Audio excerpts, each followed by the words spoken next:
Hi, this is Dan from Arc Sleeve, and today we're going to talk about the inner rod. Why do I need one, and what is it? So we have four sizes of the inner rod that we offer. There is the 5-inch circumference, there is the 4.5-inch circumference, and there's the 4-inch circumference, and then there is the 3.5-inch circumference. All these rods are made out of a material that's a combination of the soft and the firm.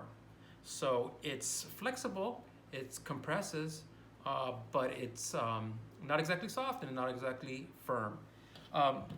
So the rods are used to slide in the inner hole. And why would I want to do that? Well, this happens to be a custom model, and I believe the inner hole is about 7 inches in length. So it could be that you're just not feeling it one day and 7 inches might be a little bit too long, or for some reason you want to fill in the hole. You don't want it to buckle. See, this can happen if there's an air gap. So that's where the rod comes in. And for instance, so this is a 4.5-inch hole. So you will use a 4.5-inch rod.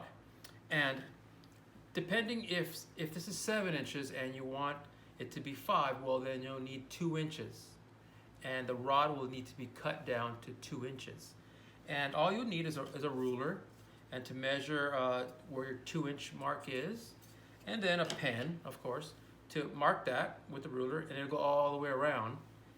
After that, you'll need a kitchen knife and slowly roll it and work your way down through the silicone to cut the rod to your size. It really isn't that difficult, and there's a video attached to this video that shows you how to do that. So once it's cut, let's say we've cut it, and what we do is we can use a little bit of lubricant, and what you do is just put a dab of lubricant in there, not too much, and maybe roll it around, and then go ahead and get the rod that was cut down to your size, and you would just put it in the hole, and you would slide it in all the way in, and push it all the way in to bottom out at the tip. And then you'll have the rod inside the model, and now you'll be a 5-inch hole length. Hope this helps. Thank you.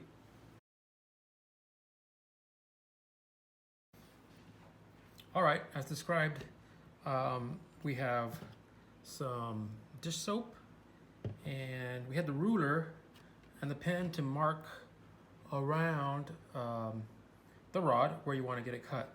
And you can also use a damp sponge to dampen the area. So let's get started. So we'll get a little bit of soap, and we'll put it on here. And what we do is we get a knife, kitchen knife, it works fine, and we find the location to cut, and we slowly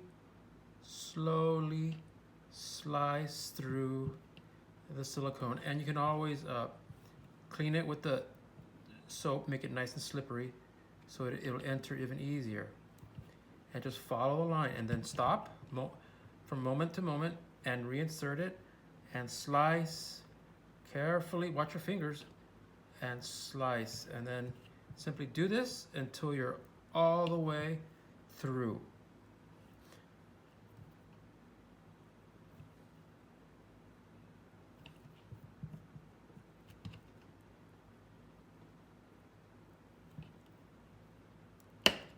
As so. Hope this helps.